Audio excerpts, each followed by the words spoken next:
The Allies of Humanity, Book 3, by Marshall Vion Summers. Fifth Briefing. Many Voices in the Universe. There are many voices now that will speak to humanity, voices from the greater community. Their messages will be delivered to individuals to be given to the world. Many of these messages will be the same or very similar, encouraging contact, encouraging trust, encouraging compliance, and discouraging resistance, discouraging doubt, discouraging further inquiry, and discouraging the asking of questions. Humanity has only one set of true allies in this neighborhood of space in which your world exists. We have been sent to represent them. There are other mentors farther away who will send a message to humanity encouraging human freedom, human unity, and human sovereignty. But amongst those who live in your vicinity, we represent those free nations that are closest to humanity and have the most to hope for and to fear, depending on the decisions that humanity will make for itself. The consequences will be great for us, for free nations are rare and have had to earn their freedom. They have had to mature and become strong and united to ward off the many influences that the greater community will inevitably bring to them. You do not yet know what a great requirement this is. Perhaps you do not yet have the confidence that humanity can achieve such a significant goal, a goal that far exceeds anything that humanity has established for itself thus far. The intervention is eroding human confidence, encouraging humanity's dependence on foreign powers for its technology, for its guidance, and for its governance, while your true allies will only provide wisdom and point the direction towards knowledge. There are many voices. If your life is based upon wishful thinking and hope alone, you will choose those voices that tell you what you wish to hear and that amplify and justify your hope. If your approach to life is based on fear, you will listen to those voices that tell you that you have no power in the universe and that it is useless to resist. These are two forms of persuasion leading to the same end. But the path of freedom for humanity has to set a higher goal and one more difficult to achieve. For acquiescence is easy. Submission appears to be easy. Receiving gifts and with them governance appears to be easy. Many people want what is easy, even if it is not what is right. This issue of faith and determination are crucially important for humanity, for your allies are not going to come and rescue you by force. We have spent a very long time securing our position in the greater community, building up our insulation and our anonymity, maintaining our connections with one another, building our strength and our discernment, our unity and our self-sufficiency. We would not threaten all of this to rescue a weak and divided race, regardless of its great talents and potential. It is humanity that must gain this strength, this faith, and this determination. If it does not do this now, it will not do this in the future. The power of knowledge within you will guide you and lead you to do this as an individual and as part of a greater effort. Securing stability and freedom in your world represent the two great activities for the human family now. This means creating stability in facing the great change that is happening in your environment and establishing unity based upon consensus and awareness rather than by forced submission. You must aim towards this and not settle for a compromise with any foreign power. One of the reasons that free nations are rare is that the goal requires great strength, faith, and determination. It is easy to align yourself with other powers. It is easy to receive their offerings. It is easy to hand over the reins of authority to others, hoping and believing that they are benign in their intentions. Many choose this path. Many are led to choose this path. Some are led easily. With others it is more difficult. But humanity will have to be fiercely independent if it is to remain free within a greater community of intelligent life, where the expressions of power and influence are very strong and are very constant. It is the strength of being a person who is strong within their own culture, facing so many influences that would compromise that person. We can speak of this, for it is a universal problem. A free nation will want strong individuals. A nation that is not free will want compliant individuals. A free nation will support individual creativity and contribution. A nation that is not free will direct each person according to the design that has been given to them. A free nation will support the discovery and the experience of knowledge. A nation that is not free will never mention it, if it is aware of it at all. A free nation will seek to remain isolated in the universe and to support its self-sufficiency. A nation that is not free will seek whatever wealth and power it can gain from others, and thus become intertwined with the intentions and the compromises wrought with other nations. A free nation will not attempt to gain access to other worlds, to exploit their resources, and to gain control over their inhabitants. A nation that is not free will do this within the boundaries of what is allowed within their region of space. If a nation that is not free lives in an uncharted territory or in a sparsely inhabited part of the galaxy, they can use force to overtake another nation, for in that circumstance there is nothing to oppose them unless they have a direct competitor. Free nations will want to maintain a connection with each other for support and for the sharing of wisdom. Nations that are not free will become bound together for wealth and acquisition and to support each other in maintaining their compliant populations. Free nations will seek to communicate deeply and openly with other free nations. Nations that are not free will seek to control and manipulate the perceptions and the responses of others. Free nations will share their wisdom with emerging races such as your own. Nations that are not free will seek to take advantage of these emerging races. If these emerging races possess wealth or a world of strategic importance, they will seek dominance and control there. The very wise in the universe, whom we have learned from in our own development over time, have told us that one should not seek technology beyond what is needed and required for unity, self-sufficiency, and discretion. For if one seeks ever further power and advantage through technology, one will become exposed to other nations, one will compete with other nations, one will become intertwined with other nations. There are many voices in the universe. There are many messages being delivered to the earth.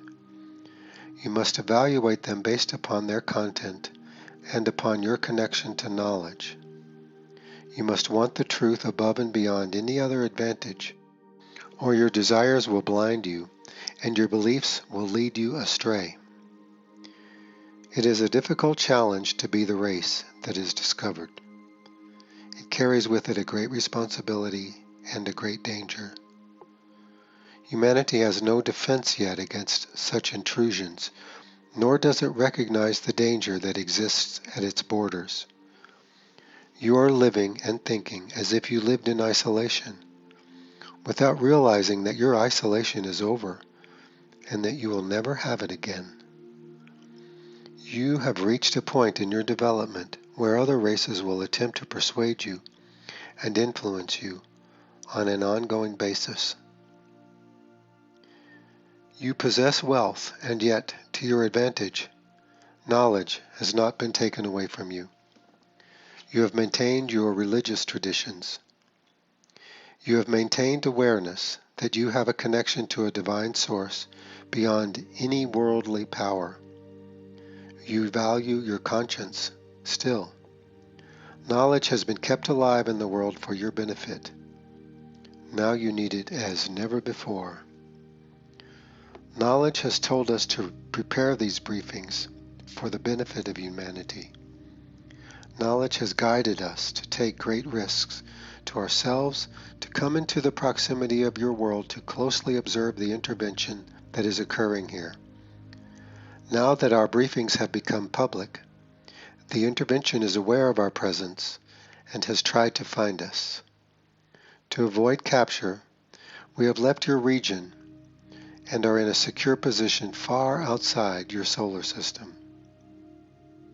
Our thoughts are private. Knowledge has taught us how to keep our thoughts private. And the Great Presence, whom we call the teachers, whom you might think of as an angelic presence, has enabled these communications to Earth to take place, free of any technological interference or interception.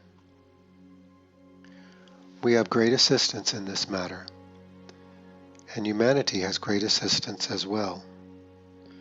But even the greatest assistance cannot be effective if humanity will not claim its own strength and exercise its own duties and responsibilities as the native peoples of this world. Great assistance cannot overcome ambivalence. It cannot overcome all the compromises you have made in your engagement with one another and in your use of your world. We know what it is like to be discovered, and we are well suited to provide this wisdom to you, for we have undergone intervention, each of us, in our own worlds. In several of our worlds, the intervention took control and had to be overthrown violently, at great cost. Others amongst us were able to prevent the seizure of our nations and our assets. We have learned through error and through trial the wisdom that we are presenting to you now. We too believed that we were the center of life in the universe, and that anyone who would come to visit us would take great interest in us. Since we were self-centered, we believed and expected that the visitation would be centered upon us. But alas, their presence was to gain access to resources, to gain allegiance, to establish our dependence on their technology, and to intertwine us in their networks of trade and commerce, luring us with promises of wealth and power. Each of our nations succumbed to certain degrees to this persuasion, for we were facing our own challenge of resource depletion in various stages. Of our 7 nations, 4 were overtaken. The other 3 resisted this sufficiently to build the strength to resist intervention. We do not want to see humanity fall under the persuasion of foreign powers, for most races that do will never regain their freedom or sovereignty.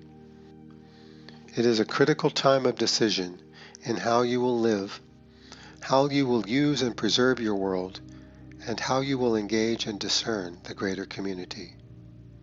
The wisdom that we provide here can be very helpful to you in understanding what you are facing beyond the borders of your world. But we must call upon your strength. We must encourage you to mount this effort for yourselves, to educate your peoples, and to undertake a greater community education. Your peoples are facing persuasion, inducement, and pacification from their contact with those who are in your world today. The intervention cares nothing for your cultures, and freedom is unknown to them. They only see it as the weakness of humanity, believing in the strength of their united effort. You will not meet their leaders, for they are hidden. You will only encounter their servants and their human representatives. Already they have created crossbred individuals who are advisors in the corridors of power, particularly in the arena of commerce. They are planting seeds for a long-term effort, and humanity is aiding them in more ways than it knows by engaging in conflict between your nations and tribes, in competition and contention between your religious institutions, and by overexploiting and overusing the resources of your world and not distributing them equitably, as any advanced nation must do. You are aiding the intervention in countless ways. They have but to plant their seeds, carry forth their agenda, and allow time to bring humanity into their grasp. It is a plan well conceived, but it could not be achieved if humanity were well versed in the affairs of the greater community, recognized the danger in its midst, and were determined to correct its activities and behaviors in the world. This is why briefings from your allies have been sent, and have been sent again. We must repeat our message continuously for it to be clearly understood, for we are competing with other messages that are being sent to the world, messages from the intervention, and messages from those nations that support the intervention. We are communicating very different messages from one another, from very different sources, with a very different message leading to a very different outcome. If you believe or pray that another nation will come to save you, you will be saved by another nation that has helped lead you into your current and future state of decline. You will be playing into the plans that have been sown and laid for you. What nation would come to defend your world and to guide your leaders if they did not have the intention of establishing themselves there? No nation, no free nation, would risk its autonomy to do this, or to put itself in direct opposition to nations that are not free, to risk war and the destruction of all that they have established to build their immunity, their discretion, and their freedom from the greater community at large. It is a fool's trap.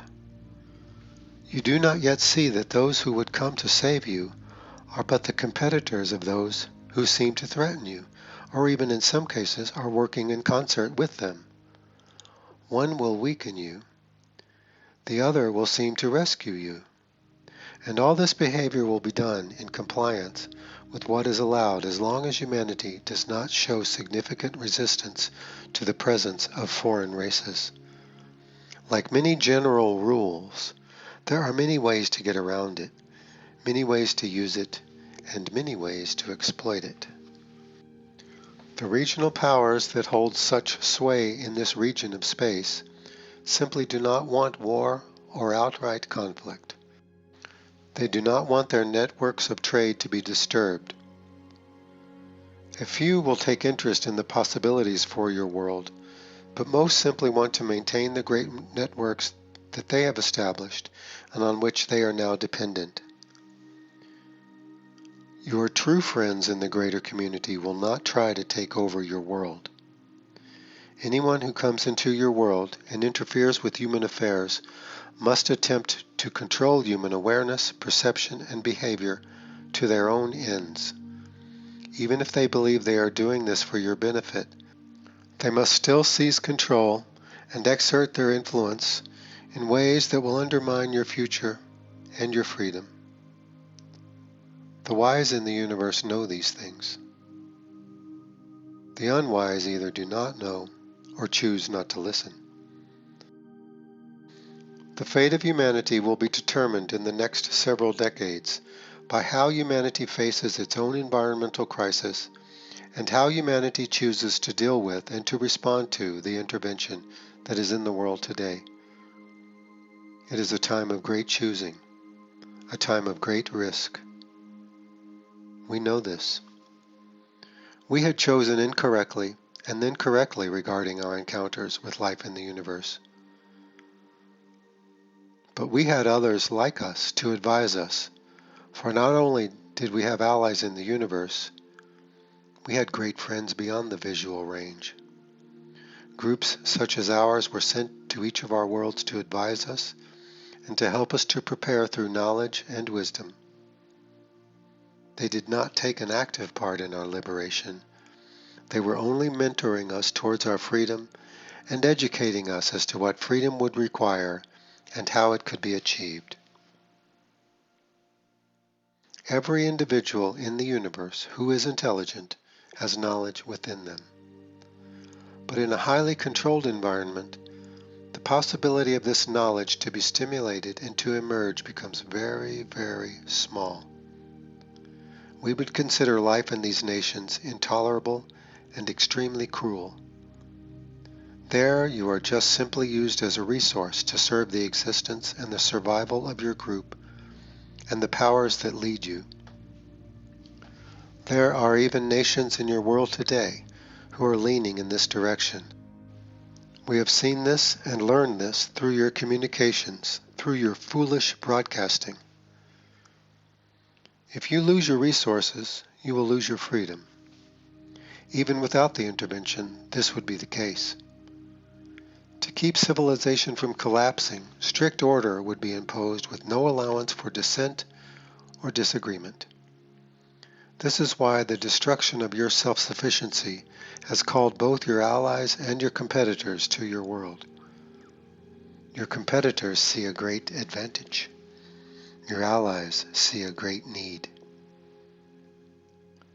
We do not need what your world has, but we do have a need to have another free nation in our midst, a nation that is not governed from afar, a nation that has established stability and security for its people, a nation that has grown in maturity and scope and that has become trustworthy and united.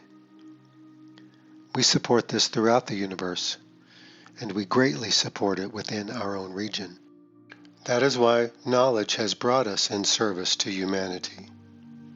In the great tradition of life in the universe, those races that have achieved freedom and the collective awareness of knowledge have a responsibility to provide knowledge and wisdom to weaker races and to emerging races such as your own. Yet this provision must be undertaken without interference. That is one of the stipulations that is required. We can advise, but we cannot interfere if we are to pass this wisdom on to the peoples of the earth, and if we are to empower the peoples of the earth to become a strong and united race. This great heritage in the transmission of wisdom has been underway since before anyone's memory or awareness. It is part of the plan of the Creator to share the achievements of one race with others. We assume this is happening everywhere in the universe, though we cannot tell for sure. We were supported in reestablishing our freedom and independence, and now we are here to advise the human family as to what it must see, know, and do to assure its freedom and independence. Thus, the tradition is maintained, and it continues onward.